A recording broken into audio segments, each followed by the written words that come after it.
D-Day is perhaps one of the most well-known military exploits of the 20th century. In the context of the Second World War, it signified a turning of the tides where the Allied forces were finally able to push back against their ruthless Nazi adversaries.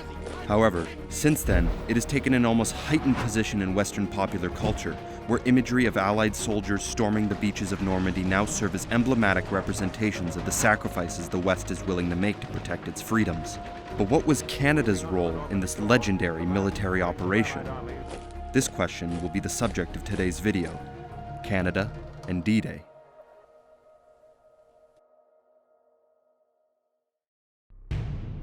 It is the spring of 1944.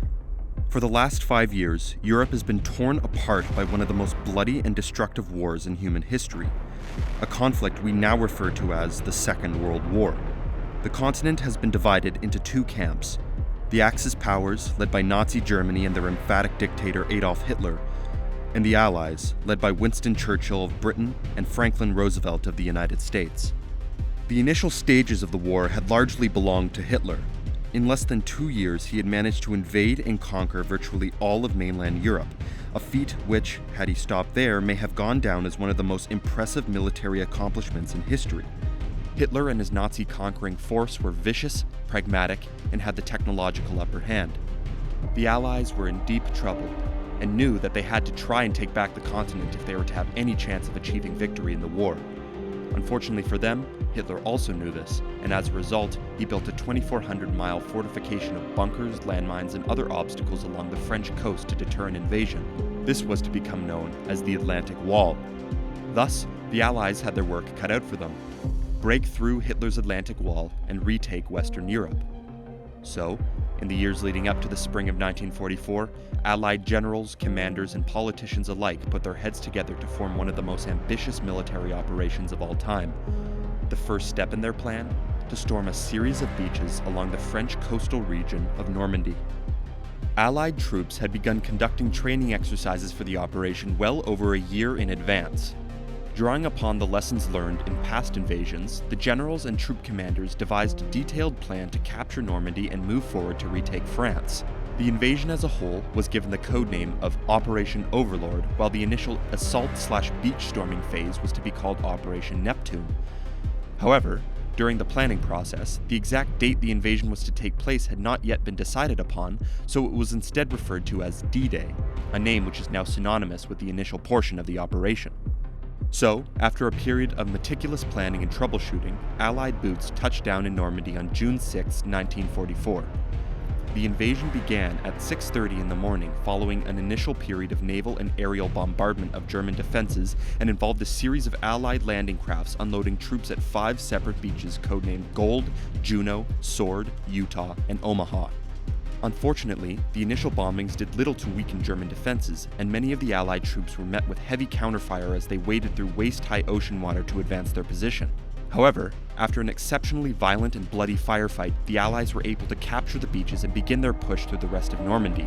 A total of 150,000 Allied troops were involved in the landings, the majority of which were from the United States, the United Kingdom, and Canada.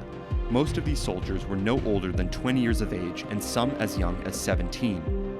Of these 150,000, there were at least 10,000 casualties on D-Day alone. Over the next couple months, as the Allies invaded and eventually captured the rest of France, they were to contribute just over 2 million troops in total and suffer over 210,000 casualties. So, what did the Canadian troops contribute to the operation? Well, to begin, of the 150,000-person storming force, Canada contributed 14,000 troops. Most of these soldiers had never seen combat before, but had been through extensive training for the last couple years in Britain and were hungry to jump into the war. The Canadian Navy also provided 110 ships, and the Air Force provided 15 fighter squadrons.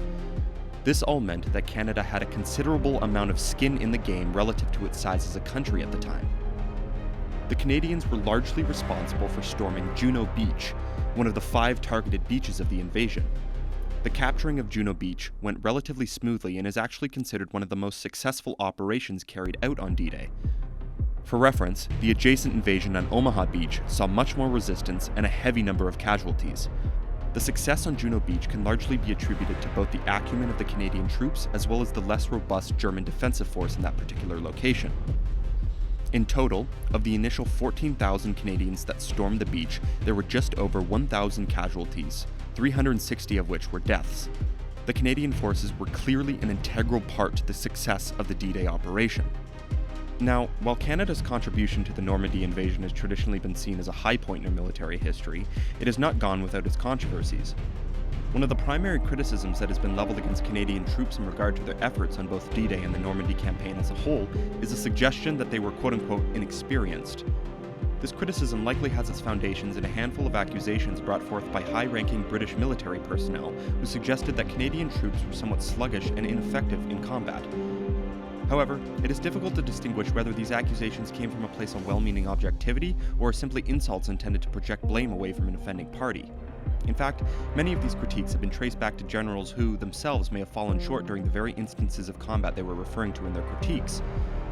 If we further take into account the many positive stories of Canadian heroism and effectiveness during battles of this time, the legitimacy surrounding these claims is somewhat muddied.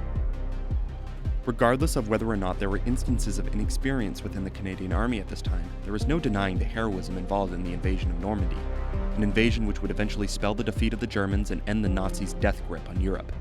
Thousands of young men, usually no older than 20 years of age, gave their lives for the freedoms we enjoy today, often under conditions which would be inexplicable to the modern man. To end, let us look at an excerpt from the memoir of a Canadian soldier involved in these landings as he recounts the boat ride leading up to the D-Day invasion. As we moved farther from the mothership and closer to the shore, it came as a shock to realize that the assault fleet just behind us had completely disappeared from view. Suddenly, there was just us and an awful lot of ocean, or English Channel if you prefer. All that remained within sight was our own fleet of 10 assault craft moving abreast in the early morning silence in a gradually extending line facing the shore. The A Company boats on the right and the B Company boats on the left. Daylight.